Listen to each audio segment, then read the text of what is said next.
ใบยังนี่น้องดี ภาษาลาวนั่นใบยัง ใบยังนี่ สันค่อยบอกฮาลาลุง คาราลุง อารารุง ภาษาเฮานี่บ่ฮู้เลยจัก ให้แค่กิน กะเกียมงานบุญบ้านเนาะก็คือตรงกะเกียมข้าวต้มข้าวรามอันนี้คือการเฮ็ดข้าวต้มทุกคน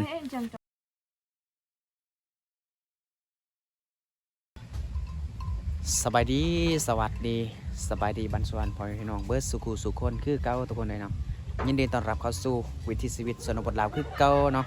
มื้อนี้สิพาพี่พาน้องมาเบิ่งผู้สาวในเขตชนบทเขาเจ้ากะเกียมงานบุญบ้านทุกคนเลยเนาะงานบุญบ้านหรือว่างานกินงะเนาะภาษาบ้านเฮาเอิ้นก็คืองานกินงะเนาะทุกคนถ้าเป็นภาษาลาวก็คือบุญบ้านนั่นแหละเนาะว่าเพิ่นจะกะเกียมยังแน่ในมื้อนี้เพราะว่ามื้ออื่นน่ะสิมีงานบุญในบ้านเพิ่นนี่แหละเนาะก็เลยมื้อนี้นะจำเป็นต้องได้กะเกียมบ่ว่าจะเฮ็ดอะไรยังห่อข้าวต้มบ่ข้าวรามหรือว่าอะไรยังอันนี้บ่ฮู้ว่าคือกันหรือบ่เนาะทุกคนเนาะเดี๋ยวสิพาทุกคนไปเบิ่งตัวจริงก็แล้วกันเนาะว่าเพื่อนจะกะเกียมยังแน่ในมือนี้เนาะเป็นเฮือนซานของผู้สาวได้ทุกคนชีวิตนี่ก็คือมาถ่ายแต่ผู้สาวเนาะแต่บุญผู้สาวนำเขาจักเถื่อเนาะพี่น้องเนาะอ้าวจ้าเอไปใส่ ล้างมือ ล้างมือ แมน มาเฮ็ดยังอยู่นี่ เห็ดข้าวต้มใส่ซาซาน เฮ็ดข้าวต้ม แมน ห่อข้าวต้มบ่ แมน ป้าดัดฟอกดัดฟันอีกเนาะนี่พี่น้องเอ้ย แถวแตง ไปทางใดไปทางใดก็มีแต่ผู้สาวดัดแขวดัดฟันหมดแล้วเดี๋ยวนี้นะโมเป็นธรรมศาสตร์แล้วบัดนี้ไปเดี๋ยวสิพาทุกคนขึ้นไปที่เฮือนของเพื่อนนำกันเนาะมานำ3 หนุ่มคือเก่าเนาะคือเก่าคือเดิมคนพามาหาผู้แสกผู้สาวแถวเขตชนบทเขามังกรคือเก่าเนาะ สบายดีเด้อ FC เบาโกยสบายดีคือเก่าไก่แท้ซุปอีหลีพี่น้องเอ้ยคือเก่ามาหาผู้สาวคือเก่า ทีมงานสายจวดเนาะจวดอย่างเดียวนี่คือเฮือนซานสาวสะอันทุกคนเฮือนซานหาแบบเก่าแบบดั้งเดิมเนาะในประเทศไทยแต่เก่าก็อาจจะมีอยู่แบบนี้เนาะแต่เดี๋ยวนี้น่าจะบ่มีให้เห็นแล้วเนาะเฮือนซานที่เป็นแบบนี้เนาะไปเดี๋ยวสิพาขึ้นไปที่เฮือนผู้สาวนำกันเอาลายยายห่างบ่เห็นผู้สาวจังเลย FC บ่อยากเบิ่งเลยเนาะเห็นบอกเขาเจ้าตากบักเพชรทุกคนแดดออกนิดนึงก็ตากบักเพชรกินนี่ก็เห็นซาวดีเนาะเลยไม่ปาร์ตี้แต่เช้าแท้นี่นะเปิดเพลงเลยปิดนี่เด้อปิดเพลงนี่เด้อมาเฮ็ดแต่เช้าป่ะนี่ยังบ่แล้วป่ะ ยังบ่แล้วปิดสปอร์ตเลย สบายดีแน่ สบายดีเด้อ เฮ็ดได้เท่าใดแหละหรือว่ายังบ่ได้เฮ็ดเลยไม่ยังบ่พอว่าสำนันสบายดีแน่คนงาม สบายดี ยิ้มดู เคิน ทางนี้ก็ผู้สาวคือกันสบายดีแน่สาวน้อย สบายดี นี่ ก็ได้ซะหน่อยบ่ แม่นมีแต่ผู้สาวเด้เนาะผู้สาวขึ้นไม้ผู้สาวขึ้นต้น ส ไม้ บายดีเด้อผู้สาว โมเมนต์ขึ้นไม้ดอกขึ้นต้นไม้ เอาหมอ หมอ แกะ น้อ แกะ ยหมอน้อย เอามา หมอน้อ แกะ ย หน่อยดิบ่ คือเป็นใหญ่อยู่อ่ะ อืม กินน้อยแล้ว โทษพี่น้องเลย น้อยที่ซื้อเด้อ โอ้เพิ่นนี่ว่าานอนกับชาชันนะ แม่ แม่นบ่น้อง อื น้อย ม น้องน้อยสาวโสดบ่ซื้อเฟซเพิ่น ตัว มื้อวันพรุ่งนี้เนาะ ทีมงานสิได้มาบ่เนาะพรุ่งนี้ว่าซั่น เดี๋ยววัน ต้อ เสาง ร์ มาแล้วอืม ถ้าว่าทีมงานบ่ค่าก็สิได้มาลินเนาะมาเบิ่ง เขากะเกมยังแน่งานบุญนี่เขาก็บอกเฮ็ดแต่ข้าวต้มเนี่ยเลาะด้วยโหดบางข้าวราม ขอลาม ใช่บางข้าวรามนะไปตัดเลย ครับเลย โอ้แล้วก็เฮ็ดข้าวต้มนี่อีก อืม ต้องกะเกม ต้องได้บ่ข้าวต้มกับบางข้าวรามนี่กันสั่นก็บ่ได้บ่ ใจกระต้มอยู่นี่เขาบ่ได้มัดอันนั้นเด้ น้องสาวงามขึ้นกว่าเก่าเด้อมาพี่น้องเอ้ยงามขึ้นพี่น้องเอ้ย อย่าให้เรายิ้มลายจนในแค่เราแห้ง เอ นะ ้ยพี่น้องเอ้ย จนนั้นจักใบหยังนี่ใบแคมบ่ งามพี่น้องมีแต่ปรุง แม งาม นโมแมนใบแคมจักใบยังเพิ่นเนาะ บ่แม่นใบแคมบ่นี่ บ่แม่น บ่แม่น คา ใบแค ราม ประชาชนเคยเอิ้นว่าคารารุ่ ลุ ง ง รารุ่ง กกมันนี่ต่ำๆเนาะอยู่ขี้ดินเนาะ บ่ เอ แล้ว อ มันอยู่ตามมัน อยู่ต่ำน่ะ ตามห้วย บ่ได้ตามได้มันสูงอยู่ได้ ช่วงบ่ เออ อะไรคนละอย่างนะสิ รา ทางใด คือ ทางนี้บ่ คือทางฮีดจุกอยนี่บ่แม่นฮีด จ แบบ กสง่า ซ้ำฮีดอะไรแต่เป็นเอานั่นใบอันนั้นใบแคม ใบแคมนี่ ใบแคม เราจะได้ว่าผู้ไทยใบแคม อืม มาทางนี้แม่นใบยังเพิ่นน่ะบ่ แหวกอันนี้ติ๊กนี่คือ ใบยังนี่น้องดี ภาษาลาวนี่ใบยัง ใบยังนี่ บ่ฮู้ สันค่อยบอก เออ คารารุ่ง คาราลุง รารุ่ง ภาษาเฮานี่บ่ฮู้เลยจักจักอิหยัง โอ้ย คาราลุง ยันน่ะนะ เป็นแม่นี่ นั่นได้ปะ ฉันเอาเฮ็ดไว้นี่เกี่ยมไว้ เอาแบบใด ต้ม ก่อนนี่ ตะแลงบ่ ต้ม แบบนี้เลยบ่แม่นบ่ มื้ออื่นประมาณต้มตอนเช้าประมาณ3โมง แบบนี้เหรอวะ กาเกียมกินง่ายพี่น้องเอ้ยพอข้าวต้ม แบบใดเอาเบิ่งเฮ็ดให้เบิ่ง ไป ดูดิ เฮือนคอยจะหน่อยกินข้าวต้มกับข้าวบังคลาม อ๋อใหญ่อยู่ว่าบางคลาน ใหญ่ อืม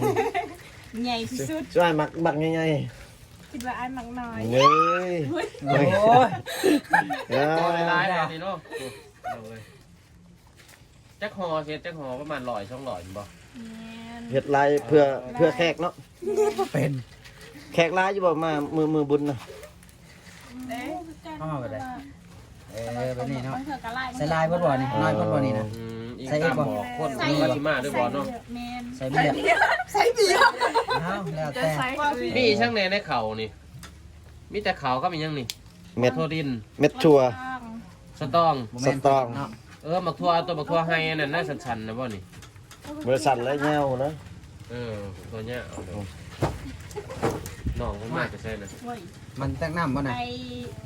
ไปแขวะกระเต้า ใส่กระตาว ไปตัดอ้อย โอ้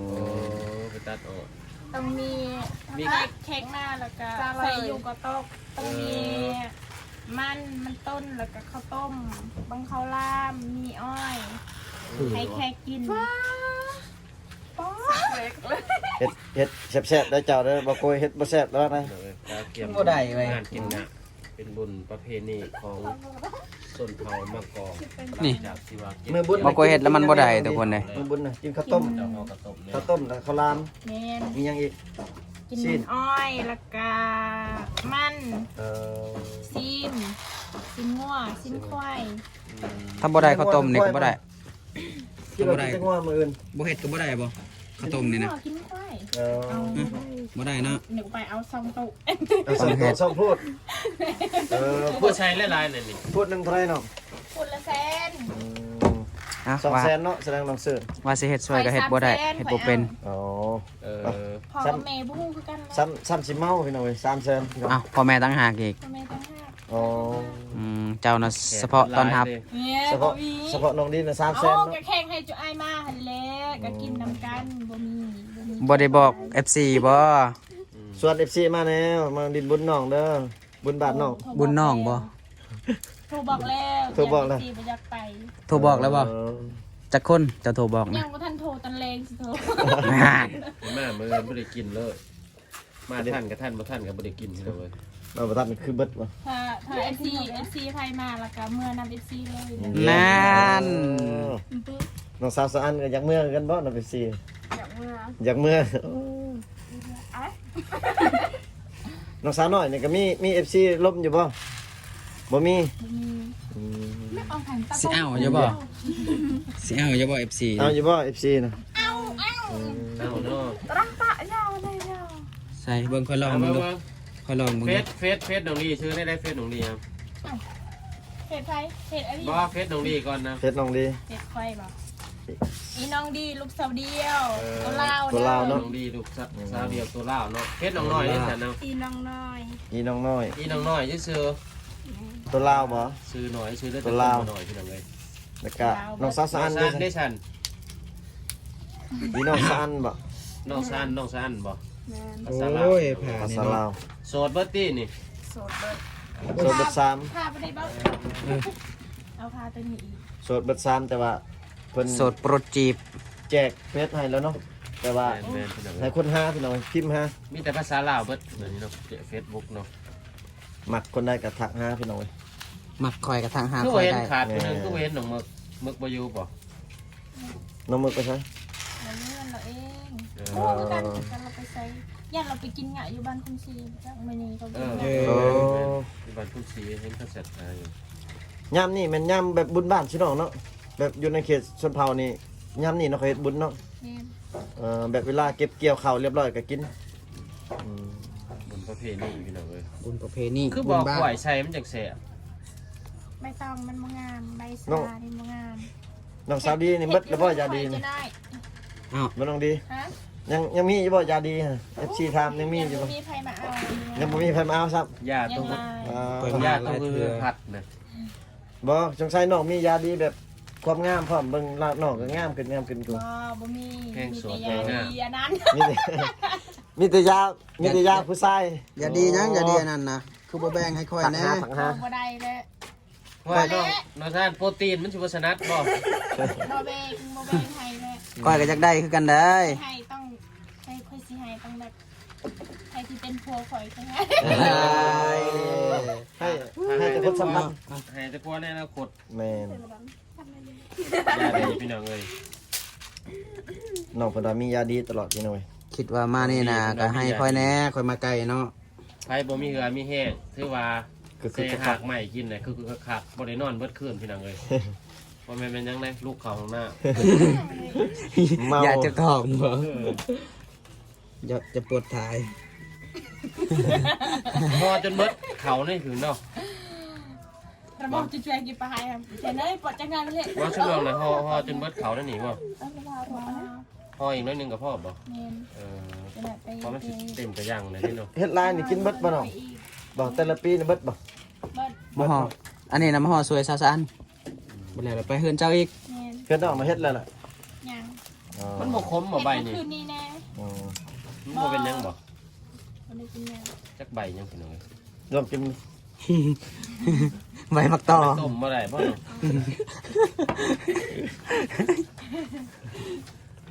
เออ เด้ตะแบ่งตะ เห็นบ่เขาเจ้าเกมกะเกมงานบุญบ้านเนาะก็คือตรงกะเกมข้าวต้มข้าวราม สารเอาพัว สารเอาผัวบ่ มือสารเอาพัว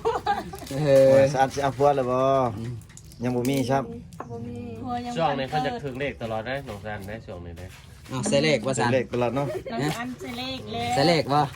เพิ่นชื่อเลขได้นี่ชื่อ เลขยัง เป็นเลข1,000 2,000นี่บ่ เบียดดีเจ้า จากเลข2,000 อืม ดีแล้วถึกเลขตลอดข่อยบ่เห็นถึกเลขถึกหยัง เดี๋ยว เพิ่นได้ซื้อข้าวซื้อน้ำพี่น้องเอ้ย จะยินอยู่ น้องน้อยนี่บ่ได้เอาปากมานำบ่นี่เนาะ คือว่าอย่างนี้ น้องน้อยอายเนาะ บ่ได้อายดอก คือว่าเห็นน้องอยู่เมืองบ่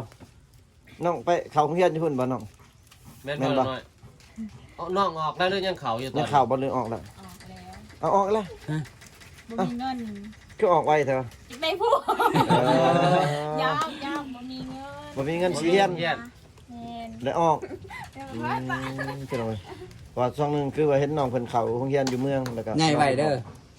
ใหญ่ไว้อายถ่ายอยู่เด้อบ่ไม่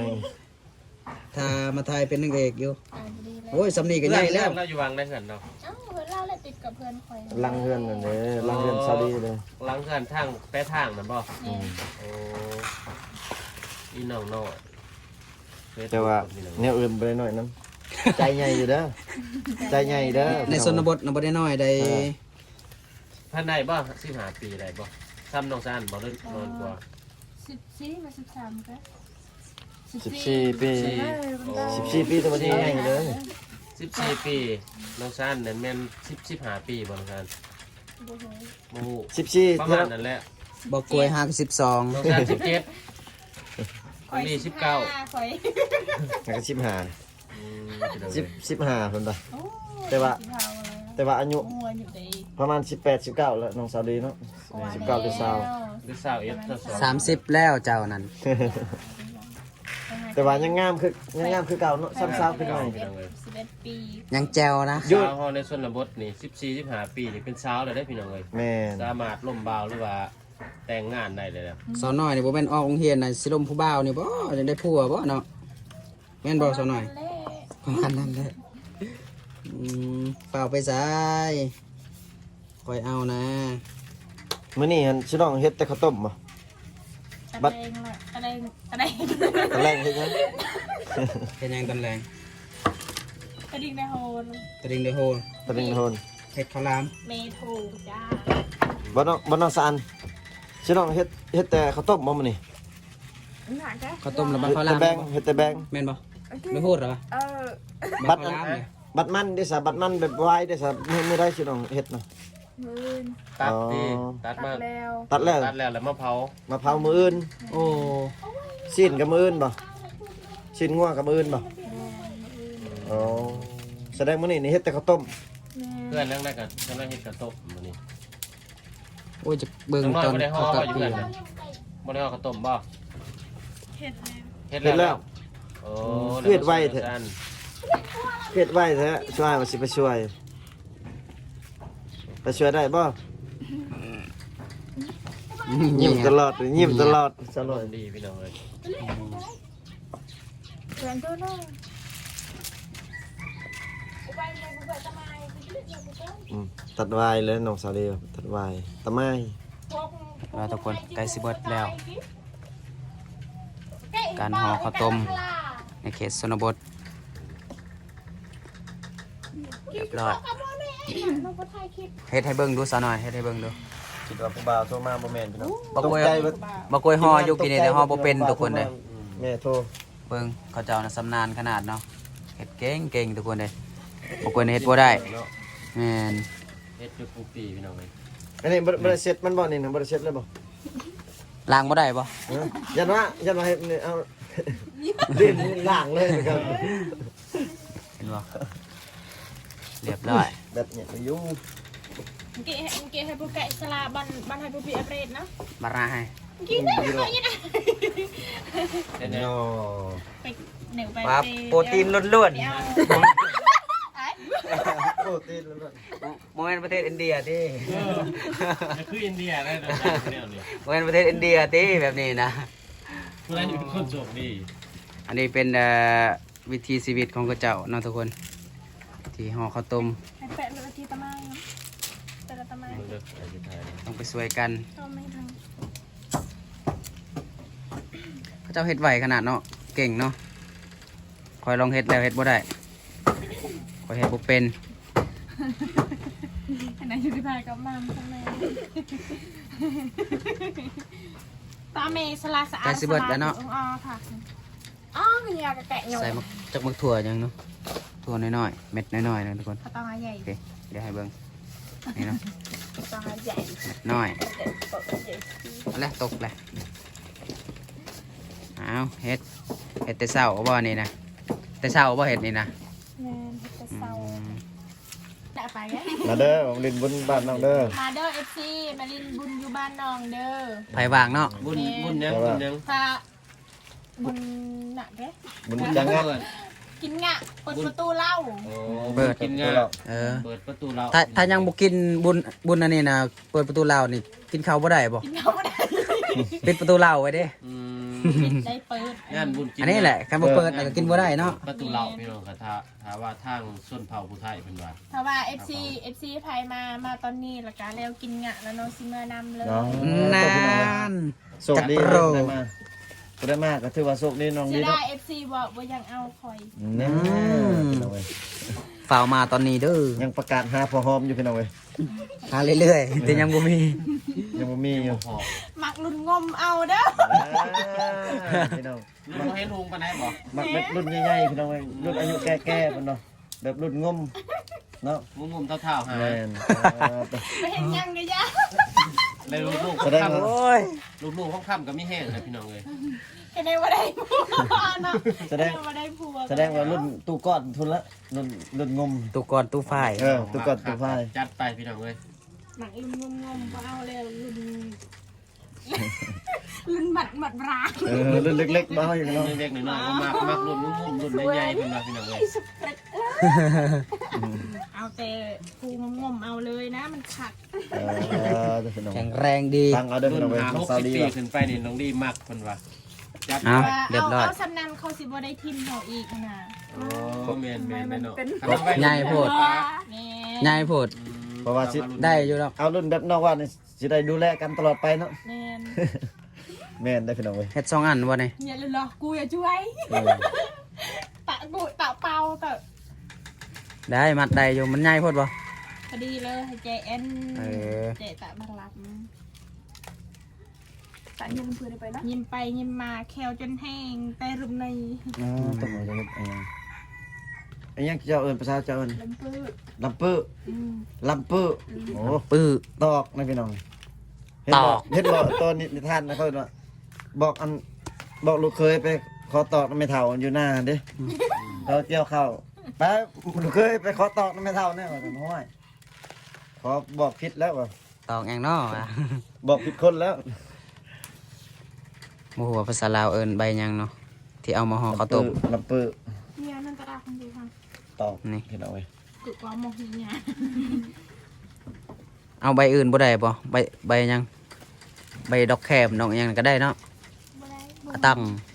สลาตัง เออ ได้เหรอวะ เให้เป็นทลาตั้งเองเก๋ ไอ้ที่ตะแบะจอย แมงกะจ้อย มาจอย ข้าวต้มมาจ้อย อืม มาจ้อยข้าวต้มมาจ้อยเบิ่งดูตัวนี้ตัวแล้วนี่อันหนึงก็พอนี่สำเร็จสมบูรณ์ก็ประมาณนี้แหละเห็นบ่ ตะเนี่ยเราส อันนี้คือการเฮ็ดข้าวต้มทุกคน ไม่เอ็นจังจบปลาปลา ตอนแรกบ่ต้มนี่นะบ่ซานตอนแรกบ่จังต้มนะ มืออื่น มื้ออื่น ต้มตอนเช้า อื ตอนนั้น ม โอ้ค่อยสิต้มตอนเช้าเลยประมาณ3 โมง งามทุกคนเลย ลืมเลยแต่เมื่อเดือนแรกมาอะไรก็เต้นรัวอะไรเต้นรัวเบอร์ เรียบร้อยเนาะ โฮมเกมพี่ฮัมเลย เฮ็ดอีกหน่อยหนึงก็แล้วเพิ่นว่า เนี่ยโลกอันนี้ โคกเอ เจ๊เนี่ยก็ยาวเตอะ ตั้งยาว จะยาว อืมไปอยาก ยาว เบิ่งคลิปต่อไปเนาะในงานนี่ว่าเพิ่นกะเกมหยังแน่เนาะทุกคนฝากติดตาม EP ต่อไปเนาะเพราะว่ากะเกมงานบุญมันสิมีหยังแน่เนาะบ่กวยสิถ่ายให้ทุกคนได้เบิ่งนํกันเนาะคลิปนี้ก็สิได้จบเพียงเท่านี้ก่อนเนาะยังหลายเนาะ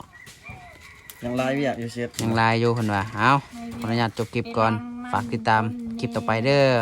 ว่าเพิ่นกะเกมหยังแน่ในมื้อนี้เนาะ มืออื่นสิได้กินสบาย